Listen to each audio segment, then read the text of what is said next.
ये मेरी जिंदगी के कुछ ऐसे पल हैं जिसमें मैंने अपनी जिंदगी की किताब के पूरे पन्ने फिर से पलटकर याद कर लिए हैं। कुछ मिनटों में ही अपना पूरा बचपन, अपना प्यार, अपना हर रिश्ता फिर से जी लिया। अपने बचपन की हर शरारत दोहरा ली। मैं रिधमा अपने मम्मी पापा की इकलौती औलाद थी, इसीलिए उनकी बहुत लाडली भी थी। दोनों जान छिड़कते थे मुझ पर। कुछ भी लाने को कहो तो बिना वक्त देखे तैयार रहती थी अपनी रिधमा की मांग पूरी करने को। उनके लाड प्यार के चलते अपनी हर जिद मनवाना मैं बखूबी जानती थी। स्कूल में तो पढ़ाई लिखाई में अच्छी ही रही मैं, लेकिन कॉलेज जाते ही खुद को आजाद पंछी समझ बैठी मैं। घूमना फिरना, थिएटर जाना, बाहर खाना पीना, घर देर से आना, पढ़ाई के लिए वक्त कम और मौज मस्ती के लिए वक्त बढ़ता जा रहा था। कॉलेज के फर्स्ट ईयर में तो बच्चों के कपड़े, बाल, चाल, रंग ढंग सब बदल जाता है। स्कूल का अच्छा बीता समय भी कैद सा याद आने लगता है। स्कूल की बंदिशों से निकलकर मानो कॉलेज का खुला आसमान हर कॉलेज के पंछी को अपनी ओर खींचने को तैयार रहता है और कान में आकर कहता है कि अब यह अब न किया तो कब किया, वो अब न किया तो कब किया। कभी पैर इस ओर भागते तो कभी उस ओर। घर वालों से छुप छुपा के वोडका, शराब, सिगरेट भी शुरू कर दी थी मैंने। हमारे ग्रुप में मैं, शालिनी, प्रतीक और मयूर थे। दोस्तों की जिंदगी दोस्ती बन गई थी। ये दोस्ती हम नहीं तोड़ेंगे हमारे ग्रुप का फेवरेट गाना था। सही कहूँ तो फ्रेंडशिप एंथम था।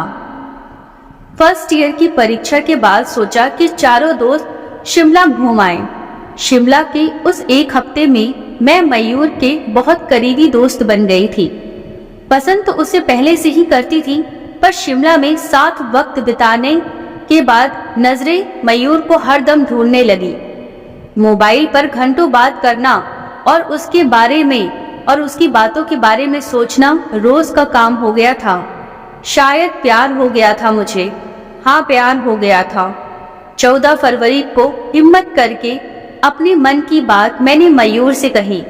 मयूर की हाँ सुनते ही ऐसा लगा जैसे एक पंछी की तरह आकाश में इधर उधर उड़ रही थी। उस पंछी को एक घोंसला मिल गया हो। कॉलेज खत्म होते ही मैंने और मयूर ने अपने अपने घर में बात की और जल्द ही हमारी शादी हो गई।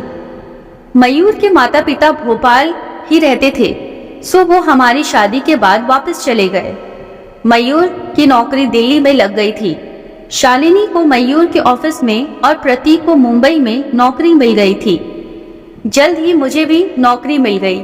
मैंने मूवी की 2 टिकट खरीद के रखी और डिनर का प्लान भी बना लिया और सोचा कि मयूर के शाम को घर आते ही उन्हें बताऊंगी कि मुझे नौकरी मिली है। पर उसके लौटने पर जब मैंने उसे ये बात बताई तो उसने साफ मना कर दिया। मैं समझ ही नहीं पाई कि एक इंसान जो खुद इतना महत्वाकांक्षी है, वह अपनी बीवी को आगे बढ़ने से क्यों रोक रहा है। क्यों उसे खुशी नहीं हुई, जबकि ये नौकरी तो मुझे उसके ही ऑफिस में मिली थी। कुछ दिन तक इसी बात को लेकर हमारे बीच तनाव रहा। फिर मैंने अपने मन को समझा लिया और सब पहले जैसा हो गया। अपनी मैरिज एनिवर्सरी पर हमने शिमला जाने का प्लान बनाया, जहां हमें एक दूसरे को जानने का मौका मिला था। लेकिन इस बार वहां जाते ही मेरी तबीयत खराब हो गई और हम वापस लौट आए। पर वापस आकर भी मेरी तबीयत में कुछ सुधार नहीं हुआ और तबीयत दिन पर दिन बिगड़ने लगी। मयूर मुझे अस्पताल ले गए और जांच कराई।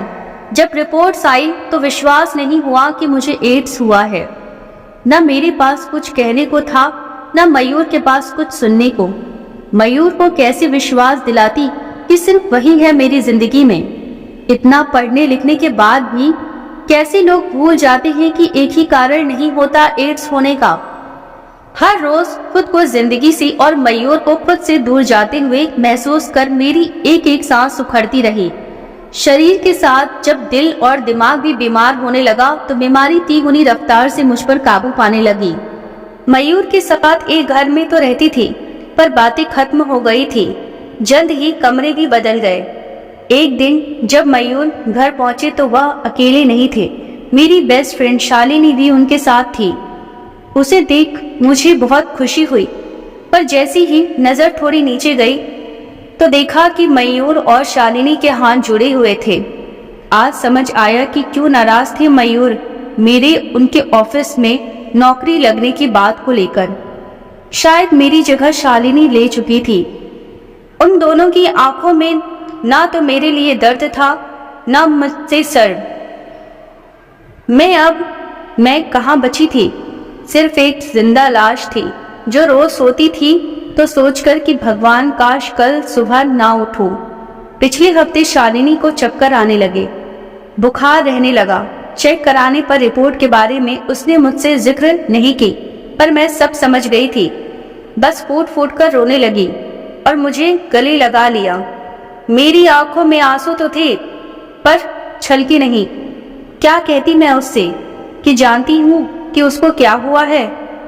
शायद दोनों सहेलियों की किस्मत एक ही कलम से लिखी है भगवान ने। क्या कहती कि समझ गई हूँ कि उसे भी एड्स हुआ है। शायद अब वो समझ गई थी कि एड्स मुझे मयूर से ही हुआ है। क्या जवाब देती उसे कि क्यों मैंने मयूर को नहीं बताया इस बारे में। लेकिन कैसे बताती, क्या वह सच पाता इस सच को। छुपकर जब भी उसके खाने में दवाई मिलाती थी तो यही सोचती थी कि वो ठीक हो जाए। उसकी नफरत मुझे मंजूर थी, पर उसे टूटता देखना नहीं।